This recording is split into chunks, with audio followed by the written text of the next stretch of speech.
YouTube open ಮಾಡಲಿ, Instagram open ಮಾಡಲಿ, ಬರೀ ಒಂದೇ ವಿಷಯ ಓಡ್ತಾ ಇದೆ. ನಿಮ್ಮನ್ನ ಹಾನೆಸ್ಟ್ ಆಗಿ ಪ್ರಯತ್ನ ಮಾಡುವಂಥವ್ರಿಗೆ ಒಂದು ದಿನಕ್ಕೆ 1000 ವ್ಯೂಸ್ ಬರೋದು ತುಂಬ ಕಷ್ಟ ಇದೆ ಬಿಡಿ. ನೆಗೆಟಿವಿಟಿಗೆ ತುಂಬಾ ಅಟ್ರಾಕ್ಟ್ ಆಗ್ತಾ ಇರೋದು. ಅವ್ರು ಹೇಳಿರುವಂಥ ಮಾತಿಗೆ ಸಾಕಷ್ಟು ಜನ ರೀಲ್ಸ್ ಬೇರೆ ಮಾಡ್ತಾ ಇರೋದು. ಹಸುವಿನ ಹಿಂಭಾಗದಲ್ಲಿ ಇರುತ್ತೆ. ಹಸು ಅಂದರೆ ಚೆನ್ನಾಗಿಲ್ಲ, ಇದನ್ನ ಡಿಲೀಟ್ ಮಾಡಬೇಕು ಅಂತ ನಾವು ಮುಕ್ಕೋಟಿ ದೇವತೆಗಳು ವಾಸ ಮಾಡುವಂಥ ಜಾಗ ಅದು. 2 ವರ್ಷ ತನ್ನ ಎದೆ ಹಾಲನ್ನ ಕುಡಿಸ್ಬೋದು. ಇವಾಗ ಇಡೀ ಸೃಷ್ಟಿಗೆ ಒಂದು ತಾಯಿಯ ಸ್ಥಾನದಲ್ಲಿ ಇರುವಂತಹ ಹಿಂಭಾಗದಕ್ಕಿಂತ ಹಿಂಭಾಗದಲ್ಲೇನೆ ಹೆಚ್ಚಿಗೆ ನಮಸ್ಕಾರ ಮಾಡುವಂಥದ್ದು. ಹುರುಳಾದೆ ಹಣೆಗೆ ವಿಭೂತಿಯಾದೆ ಅಂತ ಹೇಳ್ತಾರೆ, ರಿಪೋರ್ಟ್ ಮಾಡ್ಬೋದು. ಯಾಕೆ ಮಾಡ್ತಾ ಇಲ್ಲ? ಅದರಲ್ಲಿ ಎನರ್ಜಿ ಇದ್ದೇ ಇರುತ್ತೆ. ಅವಮಾನ ಆಯಿತು ಅಂತ ಹೇಳಿ ವೈಕುಂಠನೇ ಬಿಟ್ಟು ಬಂದಂಥವ್ರು ಲೆಕ್ಕಕ್ಕೆ ಇರೋದಿಲ್ಲ. ನೀವು ಸುಮ್ಮನೆ ಟೈಮ್ ಕೊಟ್ಟು ವಿಡಿಯೋ ನೋಡಿ ಅಷ್ಟು ದೊಡ್ಡದಾಗಿ ಕಮೆಂಟ್ ಬರೆದು ಹಾಕಿರ್ತೀರ ಅಷ್ಟೇ. ಎಲ್ಲಿ ಅಂದ್ರೂ ಎಲ್ಲಿ ಬಚ್ಚಿಟ್ಕೊಂಡ್ರು ಬಿಡ್ತಾ ಇರ್ಲಿಲ್ವಂತೆ. ಹಂಗೋಗಿ ಹುಡುಕ್ಬಿಡವ್ರಂತೆ. ಮತ್ತೆ ಯಾರನ್ನೋ ಬೈಕೋತಾ ಇರ್ತೀವಿ, ಯಾರ ಬಗ್ಗೆನೋ ಏನೋ ಅನ್ಕೋತಾ ಇರ್ತೀವಿ. ಎಲ್ಲಗಳು ಈ ರೀತಿ ಎಲ್ಲ ಮಾತಾಡೋದು ಜನರಿಗೆ ಏನು ಸಂದೇಶ ಕೊಡ್ತಾ ಇದ್ದಾರೆ ಇವರು ಅಲ್ವಾ? ಜಗವೇ ನೀನು ಗೆಳತಿಯೇ. ಎಲ್ರಿಗೂ ನಮಸ್ಕಾರ. ಗೆಳತಿ ದಿನಚರಿಗೆ ನಿಮ್ಮೆಲ್ರಿಗೂ ಸ್ವಾಗತ. ಒಂದು ಎಂಗೇಜ್ಮೆಂಟ್ ಫಂಕ್ಷನ್ ಇತ್ತು, ಅಲ್ಲಿಗೆ ಹೋಗಿ ಬಂದು ಡ್ರೆಸ್ ಚೇಂಜ್ ಮಾಡಿಕೊಂಡು ಓಲೆ ಎಲ್ಲ ತೆಗೆದಿದ್ದೆ, ಅದಕ್ಕೆ ಓಲೆ ಹಾಕ್ಕೊಂಡಿಲ್ಲ. ಹಾಗೆ ವಿಡಿಯೋ ಸ್ಟಾರ್ಟ್ ಮಾಡ್ತಾಯಿದ್ದೀನಿ. ಒಂದು ವಿಚಾರ ಮಾತಾಡೋಣ ಅಂತ ಹೇಳಿ ಸ್ಟಾರ್ಟ್ ಮಾಡಿದೆ. ಏನಂದರೆ ಈಗ 2-3 ದಿನದಿಂದ ಯೂಟ್ಯೂಬ್ ಓಪನ್ ಮಾಡಲಿ, ಇನ್ಸ್ಟಾಗ್ರಾಮ್ ಓಪನ್ ಮಾಡಲಿ, ಬರೀ ಒಂದೇ ವಿಷಯ ಓಡ್ತಾ ಇದೆ. ನಿಮಗೂ ಗೊತ್ತಿರಬೇಕು ನಾನು ಯಾವ ವಿಷಯದ ಬಗ್ಗೆ ಮಾತಾಡ್ತಾ ಇದ್ದೀನಿ ಅಂತ. ಇವ್ರನ್ನ ಗುರುಜಿ ಅಂತ ಕರೆಯೋದಕ್ಕೂ ನನಗೆ ಇಷ್ಟ ಆಗಲ್ಲ, ಆದರೂ ಈ ವಿಚಾರ ಹೇಳ್ತೀನಿ. ಯಾಕಂದರೆ ತುಂಬ ಜನ ಮಾತಾಡ್ತಾ ಇದ್ದಾರೆ ಇದ್ರ ಬಗ್ಗೆ. ಏನಂತಂದರೆ ಮಹಾಲಕ್ಷ್ಮಿ ಬಗ್ಗೆ ಹೇಳಿರುವಂಥ ವಿಚಾರ ನಿಮ್ಗೆಲ್ರಿಗೂ ಗೊತ್ತು. ಏನಂದ್ರೆ ಮೊದಲನೇದಾಗಿ ಕೈ ಮುಗಿದು ಕೇಳ್ಕೊಳ್ತಾ ಇದ್ದೀನಿ. ಏನಂತಂದರೆ ದಯವಿಟ್ಟು ಇನ್ಸ್ಟಾಗ್ರಾಮಲ್ಲೂ ಕೂಡ ಅಷ್ಟೇ ಈ ಅಪ್ಪ ಹೇಳಿರೋದ್ರ ಬಗ್ಗೆ ರೀಲ್ಸ್ ಮಾಡಬೇಡಿ. ತುಂಬ ಬೇಜಾರಾಗುತ್ತೆ ಅದನ್ನು ನೋಡೋದಕ್ಕೆ. ಮಕ್ಕಳನ್ನೆಲ್ಲ ಇಟ್ಕೊಂಡು ರೀಲ್ಸ್ ಮಾಡೋವಂಥದ್ದು. ಯಾಕಂದರೆ ಆ ಅಪ್ಪ ಹೇಳಿರೋದು ಮಹಾಲಕ್ಷ್ಮಿ ಇಂಥ ಕಡೆ ಇರ್ತಾರೆ ಅಂಥೇಳಿ ಆ ಜಾಗಕ್ಕೆ ಪೂಜೆ ಮಾಡೋ ಥರ ತೋರಿಸೋದು, ಈ ರೀತಿ ಎಲ್ಲ ಮಾಡ್ತಾಯಿದ್ದೀರಾ. ದಯವಿಟ್ಟು ಮಾಡಬೇಡಿ. ಏನಂದರೆ ಇವಾಗ ಅವರು ಮಾತಾಡೋರ್ದು ಒಂದು ರೀತಿ ತಪ್ಪಾದರೆ ಅದನ್ನು ಕೇಳೋರ್ದು ಒಂದು ರೀತಿ ತಪ್ಪಾಗುತ್ತೆ. ಮತ್ತು ಅದನ್ನೀಗ ರೀಲ್ಸ್ ಎಲ್ಲ ಮಾಡ್ತಾ ಇದ್ದೀರ ನೋಡಿ, ಅದನ್ನು ಅವರು ಹೇಳಿರೋದನ್ನು ಮಾಡಿ ತೋರಿಸ್ದಾಗ ಅನಿಸುತ್ತೆ. ತುಂಬ ಅದು ತಪ್ಪೇ ಅನಿಸುತ್ತೆ. ದಯವಿಟ್ಟು ಮಾಡಬೇಡಿ. ಆ ರೀತಿ ಮಾಡ್ತಾಯಿದ್ರೆ ನಿಲ್ಲಿಸ್ಬಿಡಿ ದಯವಿಟ್ಟು. ಒಂದು ಗಾದೆ ಮಾತು ಹೇಳ್ತಾರೆ ನೋಡಿ, ಮಾಡ್ದವನ್ ಪಾಪ ಆಡ್ದವನ್ ಬಾಯಲ್ಲಿ ಅಂತ. ಯಾರಾದರೂ ಒಂದು ತಪ್ಪು ಮಾಡಿದ್ರೆ ಅದನ್ನು ಮಾತಾಡಿ ತೋರಿಸ್ತೀವಿ ನೋಡಿ, ಅವ್ರಿಗೆ ಹೆಚ್ಚಿನ ಕರ್ಮಫಲ ಸೇರೋದು ಅಂತ ಹೇಳ್ತಾರೆ. ಹಾಗೆ ಅವರು ಒಂದ್ಸಲಿ ಹೇಳಿ ಸುಮ್ಮನೆ ಆಗ್ಬಿಟ್ಟಿದ್ದಾರೆ. ಆದರೆ ಈ ರೀತಿ ರೀಲ್ಸ್ ಮಾಡಿಕೊಂಡು ಇನ್ನಷ್ಟು ಜನ ಅದನ್ನೇ ಹೇಳೋಕೆ ಹೊರಟಿದ್ದಾರೆ. ಬಿಡಿ ದಯವಿಟ್ಟು ಅಂಥ ವಿಡಿಯೋಗಳನ್ನ ಕೂಡ ಡಿಲೀಟ್ ಮಾಡಿ ನಾನು ಕೇಳ್ಕೊಳ್ತಾ ಇದ್ದೀನಿ. ಮತ್ತು ಇವ್ರು ಹೇಳಿರೋ ವಿಚಾರ, ಶಾಸ್ತ್ರಗಳು ಪುರಾಣ ಕಥೆಗಳನ್ನು ತಿಳ್ಕೊಂಡಿರುವಂಥ ಇವರೇನೆ ಇಂಥ ಕಥೆಗಳನ್ನು, ಇಂಥ ಸುಳ್ಳು ಕಥೆಗಳನ್ನೆಲ್ಲ ಹಬ್ಬಿಸೋದು ಎಷ್ಟು ಸರಿ ಇದೆ? ಇನ್ನು ಏನೂ ಗೊತ್ತಿಲ್ಲದಿರೋರು ಯಾವ ರೀತಿ ತಿಳ್ಕೊಬೇಕು ಯೋಚನೆ ಮಾಡಿ. ಅಲ್ಲದೆ ಜನಗಳು ಕೂಡ ಹಾಗೆ ಇದ್ದಾರೆ. ತುಂಬ ಕಷ್ಟಪಟ್ಟು ಒಳ್ಳೊಳ್ಳೆ ವಿಚಾರಗಳನ್ನು ಕಲೆಕ್ಟ್ ಮಾಡಿ ಇಷ್ಟೊಂದು ಪುರಾಣದ ಕಥೆಗಳನ್ನು ತುಂಬಾ ಹುಡುಕಿ ಸರ್ಚ್ ಮಾಡಿ ಅಂಥ ವಿಡಿಯೋಗಳನ್ನು ಶೇರ್ ಮಾಡಿದ್ರೆ, ಮತ್ತು ಇನ್ನೂ ಒಂದಷ್ಟು ಜನ ಅವ್ರಿಗೆ ಗೊತ್ತಿರುವಂಥ ಕೆಲಸಗಳನ್ನು ತಿಳಿಸ್ಕೊಡ್ಬೇಕು ಅಂತ ಹೇಳಿ ಹಾನೆಸ್ಟಾಗಿ ಪ್ರಯತ್ನ ಮಾಡೋ ಅಂಥವ್ರಿಗೆ ಒಂದು ದಿನಕ್ಕೆ 1000 ವ್ಯೂಸ್ ಬರೋದು ತುಂಬ ಕಷ್ಟ ಇದೆ ಬಿಡಿ, ತುಂಬ ಕಷ್ಟ. ಅವರು ಅದಕ್ಕೆ ಒಂದು ವಿಡಿಯೋ ಮಾಡಬೇಕು ಅಂತಂದರೆ ಮಿನಿಮಮ್ 3ರಿಂದ 4 ಗಂಟೆ ಕೆಲಸ ಹಿಡಿಯುತ್ತೆ. ಕೆಲವರೆಲ್ಲ ಈಸಿಯಾಗಿ ಮಾತಾಡ್ಬಿಡ್ತಾರೆ, ಅವ್ರಿಗೇನು ಒಂದು ವಿಡಿಯೋ ಹಾಕಿ ದುಡ್ಡು ಮಾಡ್ಕೊಳ್ತಾರೆ ಬಿಡಿ ಅಂತ ಹೇಳಿ. ಆದರೆ ಒಂದು ವಿಡಿಯೋ ಮಾಡೋದಕ್ಕೆ ಎಷ್ಟು ಕಷ್ಟ ಆಗುತ್ತೆ ಗೊತ್ತಾ? ಅದರಲ್ಲೂ ಈ ಪೂಜಾ ಮಾಹಿತಿ ಕೊಡೋವಂಥದ್ದಾದರೆ ಪರವಾಗಿಲ್ಲ. ನಾನೇ 2 ಚಾನಲ್ ನಡೆಸ್ತಾ ಇದ್ದೀನಲ್ಲ, ಹಾಗಾಗಿ ಹೇಳ್ತಾ ಇದ್ದೀನಿ. ಈ ವ್ಲಾಗ್ ಚಾನಲ್ಗಳು ಮಾಡೋದಿದೆಯಲ್ಲ ತುಂಬ ಕಷ್ಟ ಆಗುತ್ತೆ. ಪ್ರತಿಯೊಂದನ್ನು ನಾವು ವಿಡಿಯೋ ಮಾಡಿ ಇಟ್ಕೋಬೇಕು. ಅದರಲ್ಲಿ ಯಾವ್ದು ಚೆನ್ನಾಗಿರುತ್ತೆ, ಯಾವ್ದು ಚೆನ್ನಾಗಿಲ್ಲ, ಯಾವ್ದು ಚೆನ್ನಾಗಿ ಕ್ಯಾಪ್ಚರ್ ಆಗಿರುತ್ತೆ ಅದನ್ನ ಪ್ರತಿಯೊಂದನ್ನು ಕೂಡ ನೋಡಬೇಕು. ಅದೆಲ್ಲ ಕಟ್ ಮಾಡಿ ಎಡಿಟ್ ಮಾಡಿ ಅದನ್ನು ಒಂದು ವಿಡಿಯೋ ರೂಪಕ್ಕೆ ತರಬೇಕು ಅಂದರೆ ತುಂಬ ಟೈಮ್ ತೊಗೊಳುತ್ತೆ. ವ್ಲಾಗ್ ಮಾಡೋರಿಗೆ ಆ ಕಷ್ಟ ಗೊತ್ತಿರುತ್ತೆ. ಹಾಗೆ ಈ ಆ್ಯನಿಮೇಷನ್ ವೀಡಿಯೋಸ್ ಮಾಡ್ತಾರಲ್ಲ, ಧಾರಾವಾಹಿಗಳಾಗಿರ್ಬೋದು, ಸ್ಟೋರೀಸ್ ಆಗಿರ್ಬೋದು, ಅವ್ರಿಗೂ ಕೂಡ ತುಂಬ ಕಷ್ಟ ಆಗುತ್ತೆ. ವಾಯ್ಸ್ ಎಡಿಟಿಂಗ್ ಮಾಡೋದಾಗಿರ್ಬೋದು, ಎಷ್ಟು ಕಷ್ಟ ಆಗುತ್ತೆ ಗೊತ್ತಾ? ಆದ್ರೂ ಅಂಥವ್ರಿಗೆಲ್ಲ ಅವರ ಶ್ರಮಕ್ಕೆ ತಕ್ಕ ಪ್ರತಿಫಲ ಸಿಗೋದೇ ಇಲ್ಲ. ನನ್ನ ಫ್ರೆಂಡ್ಸೇ ನಾವೆಲ್ಲ ಒಂದೇ ಟೈಮಲ್ಲೇ ಎಂಟ್ರಿ ಆಗಿದ್ದು ಯೂಟ್ಯೂಬ್ಗೆ. ಆಗ ಒಬ್ರಿಗೊಬ್ರಿಗೆ ಇದರಲ್ಲಿ ಪರಿಚಯ ಆಗಿದ್ದು. ಕತೆ ಅಂಗಡಿ ಆಗಿರ್ಬೋದು, ಟೆರೆಸ್ ಗಾರ್ಡನ್ ಅವರಾಗಿರ್ಬೋದು, ಇನ್ನೂ ಸಾಕಷ್ಟು ಜನ. ಕೆಲವರಂತೂ ಬಿಟ್ಟರು ಬಿಡಿ. ಯಾಕಂದರೆ ಕಂಟಿನ್ಯೂ ಮಾಡೋಕ್ಕಾಗಲ್ಲ, ಅಷ್ಟೊಂದು ಪೇಷನ್ಸ್ ಇರೋದಿಲ್ಲ ಯಾರಿಗೂ. ಹಾಗಾಗಿ ಅವರೆಲ್ಲ ಸ್ಟಾಪೇ ಮಾಡಿಬಿಟ್ರು. ಇನ್ನು ಕೆಲವ್ರು ಏನಂದರೆ ಇರಲಿ ನಮಗೊಂದು ಅಭ್ಯಾಸದ ಥರ ಇರಲಿ ಅಂತ ಹೇಳಿ ಪಾಪ ಮಾಡ್ಕೊಂಡು ಹೋಗ್ತಾ ಇದ್ದಾರೆ. ಅದರಲ್ಲಿ ಯಾವುದೇ ರೀತಿ ಪ್ರತಿಫಲದ ನಿರೀಕ್ಷೆ ಇಲ್ಲದೆ ಅವರು ಒಂದು ಎಂಟರ್ಟೈನ್ಮೆಂಟ್ ಕೊಡಬೇಕು ಅನ್ನೋ ಕಾರಣಕ್ಕೆ ಮಾಡ್ಕೊಂಡು ಹೋಗ್ತಾ ಇದ್ದಾರೆ. ಆದರೆ ಇಂಥ ವಿಚಾರಕ್ಕೆ ನೋಡಿ, ಮನುಷ್ಯನ ನೆಗೆಟಿವಿಟಿ ಅನ್ನೋದು ಯಾವ ರೀತಿ ಅಟ್ರ್ಯಾಕ್ಟ್ ಮಾಡುತ್ತೆ ಅನ್ನೋದಕ್ಕೆ ಇದು ಪ್ರತ್ಯಕ್ಷ ಉದಾಹರಣೆ ಅಂತಲೇ ಹೇಳ್ಬೋದು ಅಲ್ವಾ? ನೀವೇ ನೋಡ್ತಾ ಇದ್ದೀರಾ. ಮತ್ತು ಯಾವ ಯೂಟ್ಯೂಬಲ್ಲೂ ಕೂಡ ಓಪನ್ ಮಾಡಿದ್ರೆ ಸಾಕು ನಮಗೆ ಫಸ್ಟಿಗೆ ಬರುತ್ತೆ, ಇದೇ ವಿಡಿಯೋ ಬರುತ್ತೆ.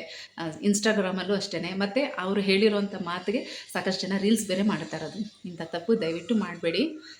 ತಪ್ಪು ಅಂದರೆ ಯಾರಾದರೂ ಒಬ್ಬರು ತಪ್ಪಾಗಿ ಹೇಳ್ತಾ ಇದ್ದರೆ ಅವ್ರದ್ದೆಷ್ಟು ಒಂದು ತಪ್ಪು ಕರ್ಮ ಫಲಗಳಿರುತ್ತೋ ಅದನ್ನು ನೋಡುವಂಥವ್ರು ಕೇಳುವಂಥವ್ರಿಗೂ ಅಷ್ಟೇ ಇದಿರುತ್ತೆ. ಹಂಗಾಗಿ ಹೇಳ್ತಾ ಇದ್ದೀನಿ, ಯಾರೂ ಆ ಥರ ಮಾಡಬೇಡಿ. ಇನ್ನು ಎಲ್ರಿಗೂ ಗೊತ್ತಿರೋ ಹಾಗೆ ಮಹಾಲಕ್ಷ್ಮಿ ವಾಸಸ್ಥಾನ ಯಾವುದು ಅಂತ ಗೊತ್ತೇ ಇದೆ, ಎಲ್ರಿಗೂ ಗೊತ್ತಿರುತ್ತೆ.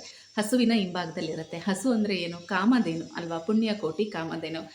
ಮಹಾಲಕ್ಷ್ಮಿ ಆ ಜಾಗನ ಆಯ್ಕೆ ಮಾಡ್ಕೊಂಡಿದ್ದಾರೆ ಅಂತಂದರೆ ಆ ಹಸುವಿನಲ್ಲಿ ಎಷ್ಟು ಪವಿತ್ರತೆ ಇರುತ್ತೆ. ಮುಕ್ಕೋಟಿ ದೇವತೆಗಳು ವಾಸ ಮಾಡುವಂಥ ಜಾಗ ಅದು ಅಲ್ವಾ. ಈ ಸಮುದ್ರ ಮಂಥನ ಸಮಯದಲ್ಲಿ ಬಂದಿರುವಂಥ ದೈವಿಕ ಜೀವಿ ಅದು ಹಸು.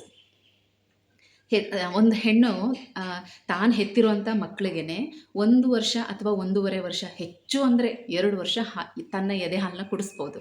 ಆದರೆ ಹಸುವಿನ ಹಾಲನ್ನು ಪುಟ್ಟು ಎಳೆ ಮಕ್ಕಳಿಂದ ಹಿಡಿದು ವಯಸ್ಸಾದ ವೃದ್ಧರವರೆಗೂ ಹಸುವಿನ ಹಾಲು ಬೇಕೇ ಬೇಕು. ಪ್ರತಿದಿನ ಹಾಲಂತೂ ಬೇಕೇ ಬೇಕು. ಹೀಗಿರುವಾಗ ಇಡೀ ಸೃಷ್ಟಿಗೆ ಒಂದು ತಾಯಿಯ ಸ್ಥಾನದಲ್ಲಿ ಇರುವಂಥ ಹಸು. ಮಹಾಲಕ್ಷ್ಮಿ ತಾನೇ ಆಸೆ ಪಟ್ಟು ನನಗೆ ನಿನ್ನ ದೇಹದಲ್ಲಿ ನನಗೂ ಕೂಡ ಜಾಗ ಬೇಕು ಅಂತ ಕೇಳಿದಾಗ ಈ ಒಂದು ಜಾಗನೇ ಖಾಲಿ ಇರೋದು ಅಂತ ಹೇಳ್ತಾರೆ. ನಾನು ಅಲ್ಲೇ ತುಂಬಾ ಸಂತೋಷದಿಂದ ನಾನು ವಾಸ ಮಾಡ್ತೀನಿ ಅಂತ ಹೇಳಿ ಅವರು ತುಂಬ ಇಷ್ಟಪಟ್ಟು ಆ ಜಾಗದಲ್ಲಿ ಕೂತ್ಕೊಳ್ಳೋದು. ಹಾಗಾಗಿನೇ ಪ್ರತಿಯೊಬ್ಬರು ಕೂಡ ಹಸುವಿನ ಮುಂಭಾಗದಕ್ಕಿಂತ ಹಿಂಭಾಗದಲ್ಲೇ ಹೆಚ್ಚಿಗೆ ನಮಸ್ಕಾರ ಮಾಡುವಂಥದ್ದು. ಒಂದು ಗಾದೆ ಮಾತು ಕೂಡ ಇದೆ ನೋಡಿ, ಇಟ್ಟರೆ ಸಗಣಿಯಾದೆ, ತಟ್ಟಿದರೆ ಬೆರಳಾದೆ, ಸುಟ್ಟರೆ ಹುರುಳಾದೆ, ಹಣೆಗೆ ವಿಭೂತಿಯಾದೆ ಅಂತ ಹೇಳ್ತಾರೆ ಅಲ್ವಾ. ಅದು ಎಷ್ಟು ಸತ್ಯವಾದ ಮಾತು. ಹಸುವಿನ ಗೋಮೂತ್ರ ನಮಗೆ ಎಲ್ಲ ಕೆಲಸಗಳಿಗೂ ಬೇಕೇ ಬೇಕು. ನಾವು ಏನೇ ಒಂದು ಕ್ಲೀನ್ ಮಾಡಿದರೂ ಕೂಡ ಕೊನೆಯಲ್ಲಿ ನಾವು ಗೋಮೂತ್ರ ಪ್ರೋಕ್ಷಣೆ ಮಾಡಿದ್ರೇ ಅದು ಶುದ್ಧವಾಯಿತು ಅನ್ನೋ ಲೆಕ್ಕ ಬರೋದು. ಇನ್ನು ಹಸುವಿನ ಸಗಣಿ ಕೂಡ ಅಷ್ಟೇ, ಗಣೇಶನ ಸ್ವರೂಪ ನಮಗೆ ಅದು. ಹೀಗಿರುವಾಗ ಇಂಥ ಒಂದು ಮಾತನ್ನು ಹೇಳಿದ್ದಾರೆ ಅಂತಂದರೆ ಅದಕ್ಕೆ ಏನು ಹೇಳಬೇಕು ಅನ್ನೋದೇ ಅರ್ಥ ಆಗ್ತಾ ಇಲ್ಲ. ಪ್ರತಿಯೊಬ್ಬರು ಕೂಡ ಬೈಕೊಂಡಾದ್ರೂ ಆ ವಿಡಿಯೋ ನೋಡ್ತಾರೆ, ಬೈಕೊಂಡಾದ್ರೂ ಅದನ್ನೊಂದು 10 ಜನಕ್ಕೆ ಶೇರ್ ಮಾಡ್ತಾರೆ. ಯಾಕೆ ಈ ರೀತಿ ಸಪೋರ್ಟ್ ಮಾಡ್ತಾ ಇದ್ದೀರಾ ಅಂತ ನನಗಂತೂ ಅರ್ಥ ಆಗ್ತಾ ಇಲ್ಲ. ಈ ಥರ ಅಂತ ಈಗ ನಾರ್ಮಲಾಗಿ ನಮ್ಮ ಯೂಟ್ಯೂಬರ್ಸ್ನೇ ತೊಗೊಳ್ಳೋಣ. ನಾವೊಂದು ಏನಾದರೂ ವಿಡಿಯೋ ಮಾಡಿದಾಗ ಅಥವಾ ಅದು ನಮಗೆ ಆಪ್ಷನ್ ಬರುತ್ತೆ, ಚೆನ್ನಾಗಿದೆಯಾ ಈ ವಿಡಿಯೋ, ನಾವು ನಿಮಗೆ ಅಂದರೆ ಸಜೆಸ್ಟ್ ಮಾಡ್ತಾ ಇರೋದಕ್ಕೆ ನಿಮಗೇನು ಇಷ್ಟ ಆಗ್ತಾ ಇದೆಯಾ, ವಿಡಿಯೋ ಹೇಗಿದೆ ಅಂತ ಕೇಳ್ತಾರೆ. ಅದಕ್ಕೆ ರೇಟಿಂಗ್ಸ್ ಎಲ್ಲ ಇರುತ್ತೆ ಅಲ್ವಾ, ವೆರಿ ಗುಡ್ ಅಥವಾ ನಾರ್ಮಲ್ ಅಥವಾ ಚೆನ್ನಾಗಿಲ್ಲ ಅಥವಾ ರೀಯೂಸ್ ಕಂಟೆಂಟ್ ಈ ಥರ ಎಲ್ಲ, ಮತ್ತು ವೈಲೆನ್ಸ್ ಇದೆ ಆ ಥರದ್ದೆಲ್ಲ ಇರುತ್ತೆ. ನಾವು ಅದನ್ನ ರಿಪೋರ್ಟ್ ಮಾಡಬೇಕು ತಾನೇ. ಈಗ ಇದು ಸರಿ ಇಲ್ಲ, ಚೆನ್ನಾಗಿಲ್ಲ ಅಂದಮೇಲೆ ಎಲ್ಲರೂ ಮಾತಾಡ್ತಾ ಇದ್ದೀವಿ. ಹಾಗಿರುವಾಗ ಇದು ಚೆನ್ನಾಗಿಲ್ಲ, ಇದನ್ನು ಡಿಲೀಟ್ ಮಾಡಬೇಕು ಅಂತ ನಾವು ಯಾಕೆ ಹೇಳಬಾರ್ದು ಹೇಳಿ. ಮೊದಲನೇ ನಮ್ಮಲ್ಲಿ ಮಾಡೋದು ತಪ್ಪೇನು ಅಂತಂದರೆ ಉಪಯೋಗಿಸ್ಕೊಳ್ಳೋ ತನಕ ಉಪಯೋಗಿಸ್ಕೊಳ್ತೀವಿ, ಆಮೇಲೆ ಬೇಡ ಅಂತ ಬಿಸಾಕ್ತೀವಿ. ಮನೇಲಿ ಒಂದು ದೇವ್ರ ಫೋಟೋ ಆಗಿರ್ಬೋದು, ದೇವರ ಮೂರ್ತಿಗಳಾಗಿರ್ಬೋದು, ಈ ದೇವ್ರದ್ದು ಶೋ ಪೀಸ್ ಬೇಕು ಅಂತ ಹೇಳಿ ಎಷ್ಟೊಂದು ತಂದಿಟ್ಕೊಳ್ಳೋದು, ಆಮೇಲೆ ಇದು ಯಾಕೋ ಈ ಜಾಗಕ್ಕೆ ಸೆಟ್ ಆಗ್ತಾ ಇಲ್ಲ ಅಥವಾ ಬೇರೆ ಮನೆಗಳು ಚೇಂಜ್ ಮಾಡಿದಾಗ ಅಲ್ಲಿಗಿದು ಯೂಸ್ ಆಗಲ್ಲ ಅಂತ ಹೇಳಿ ಹೊರಗಡೆ ಬಿಸಾಕ್ತೀವಿ. ಅದನ್ನು ತೊಗೊಳ್ಳುವಾಗಲೇ ಒಂದು 10 ಸಲ ಯೋಚನೆ ಮಾಡೋದಿಲ್ಲ. ದೇವರು ಅಂತ ಅಂದಮೇಲೆ ಎಲ್ಲನೂ ಒಂದೇ. ನಾವು ಅದು ಪೂಜೆ ಮಾಡಿ ಅದಕ್ಕೆ ಪ್ರಾಣ ಪ್ರತಿಷ್ಠಾಪನೆ ಮಾಡಿದರೆ ಮಾತ್ರ ಅದಕ್ಕೆ ಪವರ್ ಇರುತ್ತೆ ಅಂತಲ್ಲ, ಒಂದು ಕಲ್ಲಿಗೂ ಕೂಡ ಪವರ್ ಇರುತ್ತೆ. ಅದನ್ನು ನಾವು ಯಾವ ಭಾವನೆಯಲ್ಲಿ ನೋಡ್ತೀವೋ ಆ ಒಂದು ಶಕ್ತಿ ಅದರಲ್ಲಿ ಇದ್ದೇ ಇರುತ್ತೆ. ಒಂದು ಕಡ್ಡಿ ಆಗಿರ್ಬೋದು, ಒಂದು ಕಲ್ಲಾಗಿರ್ಬೋದು, ಪ್ರತಿಯೊಂದಕ್ಕೂ ಅಷ್ಟೇ. ಯಾವುದೇ ಒಂದು ನಿರ್ಜೀವ ವಸ್ತುಗೂ ಕೂಡ ಅಷ್ಟೇ ಅದರಲ್ಲಿ ಎನರ್ಜಿ ಇದ್ದೇ ಇರುತ್ತೆ. ಹಾಗೆಯೇ ದೇವ್ರ ಫೋಟೋಗಳು ಕೂಡ ಅಷ್ಟೇ, ಹೋಗಿದ ಕಡೆ ಎಲ್ಲ ಚೆನ್ನಾಗಿ ಕಾಣಿಸ್ತು ಅಂತ ಎಲ್ಲನೂ ತಂದಿಟ್ಕೋತೀರಾ. ಮತ್ತು ಈ ಬಾಡಿಗೆ ಮನೇಲಿರೋರು ನಾನು ಹೇಳ್ತಾ ಇದ್ದೀನಿ, ದಯವಿಟ್ಟು ಹೆಚ್ಚಿಗೆ ಏನೂ ಸೇರಿಸ್ಕೊಳ್ಳೋಕೆ ಹೋಗಬೇಡಿ. ಕ್ಯಾಲೆಂಡರ್ಗಳು ಅಷ್ಟೇ, ದೇವರಿರೋದೇ ಬೇಕು ಅಂತ ತಂದಿಟ್ಕೊಳ್ತೀರಾ, ಮತ್ತು ನೆಕ್ಸ್ಟ್ ಇಯರ್ ಅದನ್ನೇನು ಮಾಡೋದು? ಹಾಗಾಗಿ ಯೋಚನೆ ಮಾಡಿ ತೊಗೊಳ್ಳಿ. ಏನೇ ತೊಗೊಳ್ಳೋದಿದ್ರು ಯೋಚನೆ ಮಾಡಿ ತೊಗೊಳ್ಳಿ. ದೇವರು ಅಂದ ತಕ್ಷಣ ಫೋಟೋ ರೂಪದಲ್ಲೇ ಮನೆ ತುಂಬ ಇರಬೇಕು ಅಂತಲ್ಲ, ಅದು ನಮ್ಮ ಮನಸ್ಸಲ್ಲಿದ್ದರೆ ಸಾಕು ಭಕ್ತಿ. ಹಾಗಾಗಿ ಹೇಳ್ತಾ ಇದ್ದೀನಿ, ಒಳ್ಳೆಯದಕ್ಕೆ ಸಪೋರ್ಟ್ ಮಾಡಿ, ಒಳ್ಳೆಯದಕ್ಕೆ ಎನ್ಕರೇಜ್ ಮಾಡಿ, ಇಂಥದಕ್ಕಲ್ಲ. ಮತ್ತು ನಾನು ಆಗಲೇ ಹೇಳಿದಾಗೆ ದಯವಿಟ್ಟು ಇಂಥ ಒಂದು ವಿಚಾರದಲ್ಲಿ ದಯವಿಟ್ಟು ರೀಲ್ಸ್ ಅಂತೂ ಮಾಡಬೇಡಿ. ನೋಡೋಕ್ಕೆ ತುಂಬ ಕಷ್ಟ ಆಗುತ್ತೆ, ತುಂಬ ಬೇಜಾರಾಗುತ್ತೆ.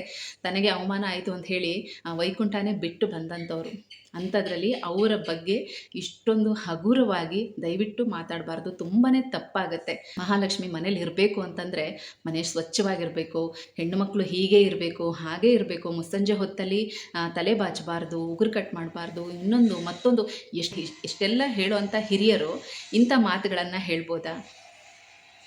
ತುಂಬಾ ಬೇಜಾರು ಅನಿಸುತ್ತೆ, ತುಂಬ ಕಷ್ಟ ಅನಿಸುತ್ತೆ ಇಂಥದನ್ನೆಲ್ಲ ಕೇಳೋದಕ್ಕೆ, ನೋಡೋದಕ್ಕೆ. ಯಾಕಂದರೆ ಎಲ್ಲ ಒಂದು ಬಿಸ್ನೆಸ್ ಮೈಂಡ್ ಆಗಿಬಿಟ್ಟಿದೆ ಇವಾಗ. ಯಾವುದು ಹೇಳಿದ್ರೆ ಜನ ಅಟ್ರ್ಯಾಕ್ಟ್ ಆಗ್ತಾರೆ, ನೆಗೆಟಿವಿಟಿಗೆ ತುಂಬಾ ಅಟ್ರ್ಯಾಕ್ಟ್ ಆಗ್ತಾ ಇರೋದು. ಹಾಗಾಗಿ ಹೇಳ್ತಾ ಇದ್ದೀನಿ, ಯೂಟ್ಯೂಬಲ್ಲೂ ಕೂಡ ಅಷ್ಟೇ, ಒಳ್ಳೆ ರೀತಿಯಲ್ಲಿ ತಮ್ಮನೇಲಿ ಹಾಕಿದ್ರೆ ಅದನ್ನು ಹಾಗೆ ನೋಡ್ಕೊಂಡು ಸ್ಕಿಪ್ ಮಾಡ್ತಾರೆ. ಅಯ್ಯೋ ಇಷ್ಟೇ ತಾನೇ ಇದರಲ್ಲಿ ಏನಿಲ್ಲ ಬಿಡು ಅಂತ. ಅದೇ ಏನಾದರೂ ಒಂದು ಸ್ವಲ್ಪ ನೆಗೆಟಿವ್ ಆಗಿ ತಮ್ಮನೇಲಿ ಹಾಕಿದರೆ ಅದನ್ನೊಂದು ಸ್ವಲ್ಪ ಜನ ನೋಡಿರ್ತಾರೆ. ಹಾಗಾಗಿ ಏನು ಅನಿಸುತ್ತೆ ಜನಕ್ಕೆ ಅಂದರೆ ಇದೇ ಒಳ್ಳೇದಲ್ವ ಅನ್ನಿಸ್ಬಿಡುತ್ತೆ. ಒಳ್ಳೆ ರೀತಿಯಲ್ಲಿ ಯೋಚನೆ ಮಾಡೋದನ್ನೇ ಬಿಟ್ಬಿಡ್ತಾರೆ. ಆದರೆ ಆ ರೀತಿ ಮಾಡಬೇಡಿ, ತುಂಬ ತಪ್ಪು.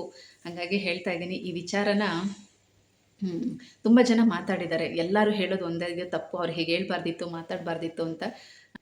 ಹೇಳೋರು ಸಾವಿರ ಹೇಳಿ ಅದನ್ನು ನಾವು ತಿಳ್ಕೊಳ್ಳೋ ಅಂಥವ್ರು ತೊಗೊಳ್ಳೋ ಅಂಥವ್ರು ನಮಗೂ ಸ್ವಲ್ಪ ಬುದ್ಧಿ ಇರಬೇಕು. ನಾವು ಅದನ್ನು ಯೋಚನೆ ಮಾಡಬೇಕು.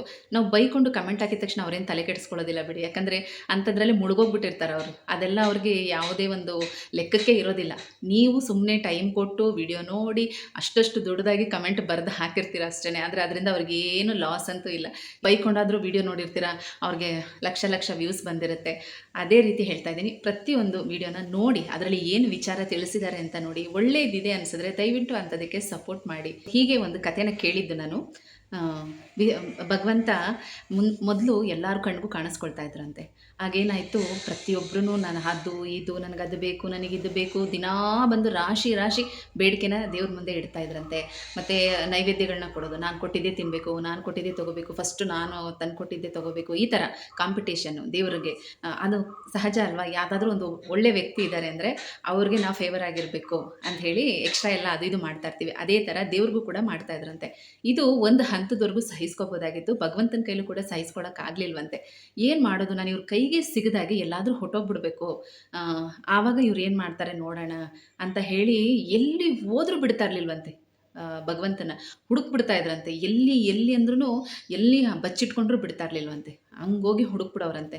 ಆಗೇನು ಮಾಡ್ತಂತೆ ದೇವರು, ಏನು ಮಾಡಲಿ, ಎಲ್ಲಿ ಹೋದ್ರೂ ಇವ್ರನ್ನ ಹುಡುಕ್ತಾರೆ, ಬಿಡೋದಿಲ್ಲ ಇವರು, ನನಗೂ ಇವ್ರ ಕಾಟ ಸಹಿಸ್ಕೊಳಕ್ಕಾಗಲ್ಲ ಅಂತ ಹೇಳಿ ಕೊನೆಯದಾಗಿ ಏನು ಯೋಚನೆ ಮಾಡ್ತಂತೆ, ಹೌದು ನಾನು ಹೊರಗಡೆ ಎಲ್ಲಾದರೂ ಇದ್ರೆ ತಾನೇ ಇವ್ರು ನನ್ನನ್ನು ಹುಡುಕ್ತಾರೆ, ನಾನು ಇವರಲ್ಲೇ ಇದ್ದರೆ ನೋಡೋಣ ಆಗ ನನ್ನ ಹುಡುಕ್ತಾರ ಅಂತ ಹೇಳಿ ಎಲ್ಲರ ಮನಸ್ಸಲ್ಲೂ ಭಗವಂತ ನೆಲೆಸೋದಕ್ಕೆ ಶುರು ಮಾಡಿದ್ರಂತೆ.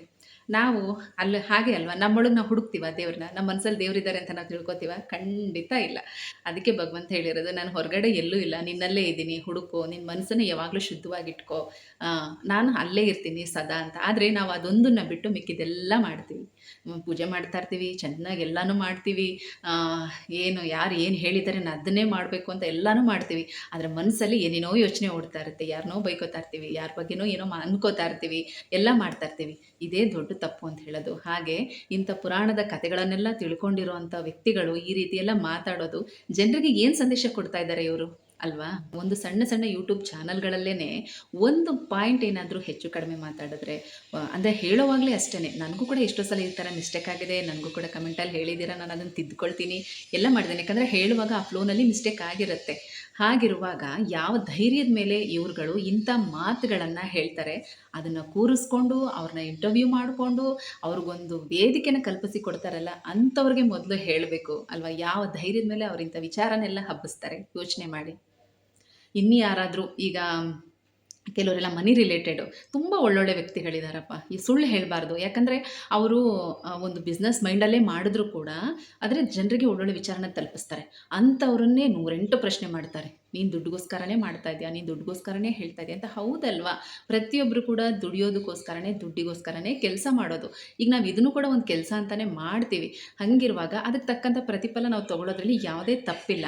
ಅವರು ಏನೇ ಒಂದು ತಪ್ಪು ಮಾಹಿತಿ ಆಗಲಿ, ಸುಳ್ಳು ಹೇಳಿ ಆ ಥರ ಎಲ್ಲ ಅವರು ದುಡಿತಾ ಇಲ್ಲ. ನೀವು ಈ ರೀತಿ ಬದಲಾಗಿ ನಿಮಗೂ ದುಡ್ಡು ಸಿಗುತ್ತೆ ಅಂತ ಹೇಳಿ ಅವರು ಕೂಡ ದುಡಿತಾ ಇದ್ದಾರೆ. ಅಂಥದ್ದನ್ನೇ ಅಷ್ಟೊಂದು ಪ್ರಶ್ನೆ ಮಾಡುವಂಥ ಜನ ಇಂಥದನ್ನೆಲ್ಲ ಹೇಗೆ ನೋಡ್ತಾರೆ ಅಂತ ನಾನು ಯೋಚನೆ ಮಾಡ್ತಾ ಇದ್ದೀನಿ. ಯಾಕಂತಂದರೆ ಒಂದೊಂದ್ಸಲ ಬೇಜಾರು ಅನಿಸ್ಬಿಡುತ್ತೆ ಇಂಥ ವಿಚಾರ ಎಲ್ಲ ತಿಳ್ಕೊಳ್ಳುವಾಗ. ಒಂದು ರೀತಿಲಿ ಅವ್ರಿಗೆ ಭಯ ಅನ್ನೋದೇ ಹೋಗ್ಬಿಟ್ಟಿದೆ ಅನಿಸುತ್ತೆ. ಹೆಚ್ಚು ಅಂದರೆ ಏನಾಗ್ಬೋದು ಅನ್ನೋ ಥರ.